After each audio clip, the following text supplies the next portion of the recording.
ताकतवर तरीन धात पाकिस्तान में निकल आई। आपकी गाड़ी अब बगैर पेट्रोल 40 साल तक चलेगी। 1 टन से 4 करोड़ किलोवाट बिजली पैदा करो। कीमती खजाना पाकिस्तान के किन शहरों में है? ये वीडियो आपको हैरान करने वाली है, आपके होश उड़ाने वाली है।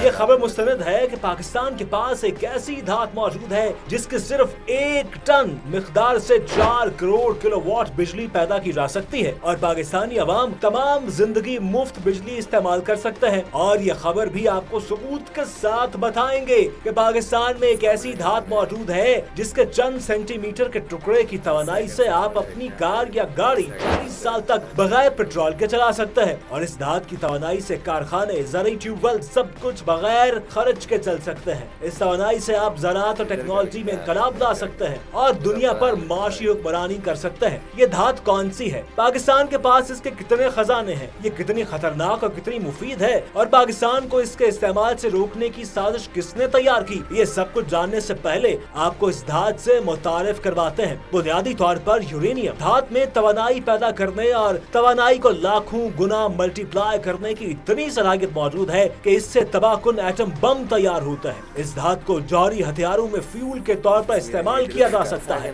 यूरेनियम एक चांदी की तरह चमकदार धात है जिसका मेल्टिंग पॉइंट 1132 सेल्सियस है जबकि बॉइलिंग पॉइंट 4131 सेल्सियस है। इसका एटॉमिक नंबर 92 जबकि एटॉमिक मास 238 है। यूरेनियम की दरियाफ्त एक जर्मन कीमियादान मार्टिन क्लोप्रोथ ने की थी। यूरेनियम कुदरती तौर पर पाई जाने वाली वाहिद ऐसी धात है जिसको एटम बम में बतौर ईंधन इस्तेमाल किया जाता है, लेकिन एटम बम में इस्तेमाल करने से पहले इसे एक प्रोसेस से गुजरना पड़ता है जिसे यूरेनियम एनरिचमेंट कहते हैं। यूरेनियम की एनरिचमेंट के बाद इससे बिजली की पैदावार, ज़राअत, टेक्नोलॉजी, सनअत और हर शोबे में गैर मामूली फायदे हासिल किए जा सकते हैं। लेकिन दुनिया पर इजादारी रखने वाली क़ुव्वतों ने तरक्की पजीर ममालिक को इस धात को निकालने से रोक रखा है और NPT मुआहदे के तहत इसकी एनरिचमेंट पर सख्त मॉनिटरिंग लागू कर रखी है। इस धात के बारे दुनिया को ये कहकर डरा रखा है कि इससे एटम बम बनता है, लेकिन ये नहीं बताया कि इससे दुनिया में तरक्की का इनकलाब कैसे लाया जा सकता है और दुनिया से गुर्बत कैसे खत्म की जा सकती है। जी हाँ, आलमी ताकतों ने हमें जिस धात से डरा रखा है वो उस धात को इस्तेमाल करके दुनिया की बड़ी माशी ताकतें बनती जा रही हैं। सिर्फ 1 टन यूरेनियम से 4 करोड़ किलोवाट बिजली पैदा की जा सकती है। इतनी बिजली पैदा करने के लिए 16,000 टन कोयला, 80,000 बैरल तेल जलाना पड़ता है। दुनिया में इस वक्त 59 ममालिक में 442 जौहरी बिजली घर काम कर रहे हैं। दुनिया भर में पैदा होने वाली बिजली की 23% प्रोडक्शन इन प्लांट्स में हो रही है। 104 जौहरी बिजली घर अमेरिका में है। अमेरिकी बिजली घरों में 10% हिस्सा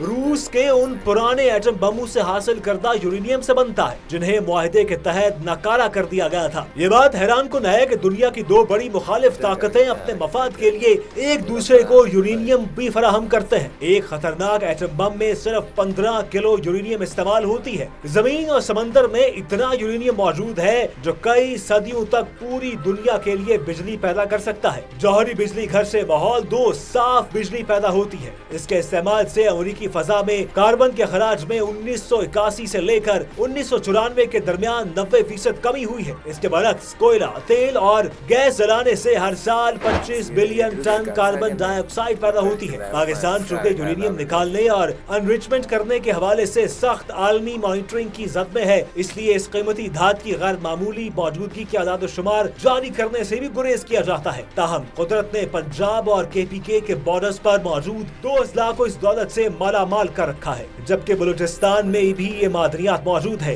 पाकिस्तान ने आलमी पाबंदियों से पहले यूरेनियम की अफजुदगी यानी एनरिचमेंट इतनी मिकदार में कर ली थी कि दिफाई मकासद के लिए मुनासिब मिकदार में एटम बम बना लिए। एटम बम बनाने के लिए पाकिस्तान ने यूरेनियम को काबिल इस्तेमाल बनाने की टेक्नोलॉजी नस्ब कर ली थी। لیکن پاکستان کو ہمیشہ کمزور دیکھنے والی طاقتوں نے پاکستان کو انریچمنٹ سے روک دیا۔ پاکستان ابھی تک اتنی یورینیم استعمال کر سکتا ہے کہ جس سے بہت کم مقدار میں بجلی پیدا کر سکتا ہے۔ پاکستان اٹامک انرجی کمیشن کے زیر اہتمام 2 شہروں چشمہ، ضلع میاں والی اور کراچی میں ایٹمی بجلی گھر کام کر رہے ہیں، جس سے لگ بھگ صرف 1400 میگا واٹ بجلی پیدا کرنے کی اجازت ہے۔ یہ بجلی گھر چین کے تعاون سے کام کر رہے ہیں۔ ہماری اطلاعات کے مطابق پاکستان نے ایٹم بم کے تجربات کے بعد اس ٹیکنالوجی میں اتنی مہارت حاصل کر لی تھی کہ 2020 تک پاکستان یورینیم کے استعمال سے پورے ملک کی بجلی پیدا کرنے میں خود کفیل ہو چکا ہوتا، اور اس بجلی کی قیمت صارفین کے لیے انتہائی معمولی ہوتی۔ ڈیموں کی تعمیر، زراعت اور صنعت کی ٹیکنالوجی کے لیے اس دھات سے غیر معمولی توانائی حاصل ہونے کی مکمل تیاری تھی، جس سے اس وقت پاکستان دنیا میں کم عمر ترین لاگت پر مصنوعات تیار کرنے والے دنیا کے چند ممالک میں شمار ہوتا، اور برآمدات کے زر مبادلہ سے اب تک IMF کے قرض سے نجات حاصل کر چکا ہوتا۔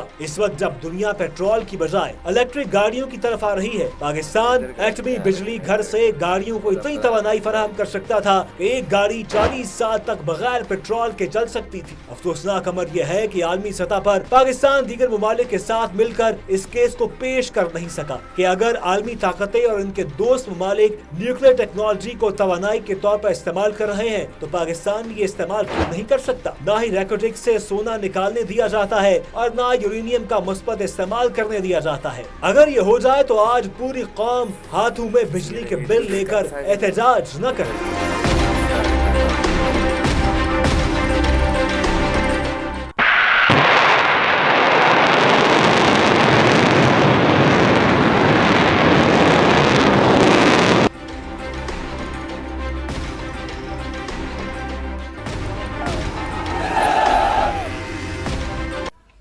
یہ غازی، یہ تیرے پراسرار بندے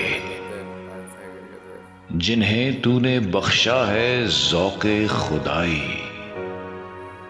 دو نیم ان کی ٹھوکر سے صحرا و دریا، سمٹ کر پہاڑ ان کی ہیبت سے رائی۔